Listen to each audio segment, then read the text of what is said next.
First of its kind interactive and live theatrical park is just days away from opening its doors in Pleasant Grove. Dan Rascon takes us inside the story of Evermore Park. And Dan, many people have seen this just off of I-15 when it's opening. Yeah, Mark and Shauna, it opens its doors on Saturday. This project is 5 years in the making and is a place that takes you back in time hundreds of years ago. And it all comes from a boyhood dream. So you're in the Evermore Effects warehouse. A Hollywood-like atmosphere and rush of excitement. I've just always loved making monsters. For these professional artists. So put your hands up in there. Got it. As they race against the clock. Long hours sometimes.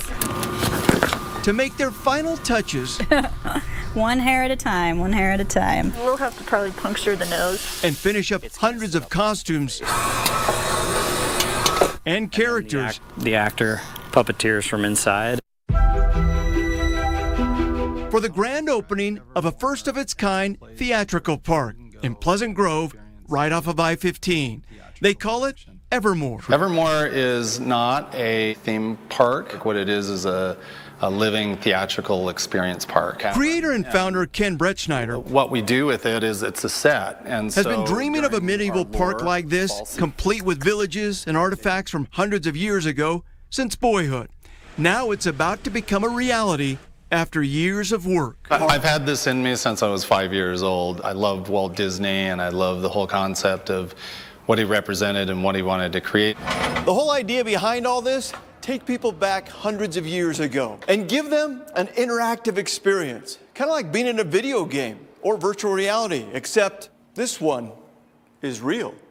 It's a giant stage, and you go onto that stage and you get to live an experience inside of it. It ends up going into a festival environment where you get to free roam inside the festival. The 11-acre park, which will not have any rides, will have 3 different seasons. The first is called Lore, which is geared more towards Halloween. The scary monsters will come out at night and interact with the public. The second season is Aurora, a Christmas theme. And the third, Mythos.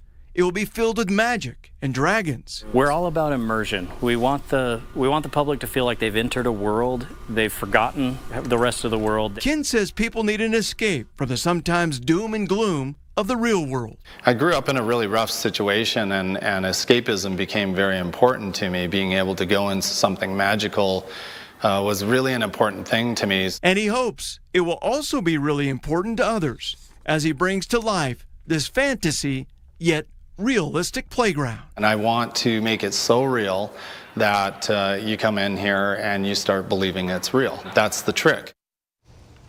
And the park is set to open its doors on Saturday at 5 o'clock. Guests can follow a tour or wander around on their own if they would like. It'll cost $34 for adults, and kids 3 and under are free. For more information on this, go to our website, KUTV.com.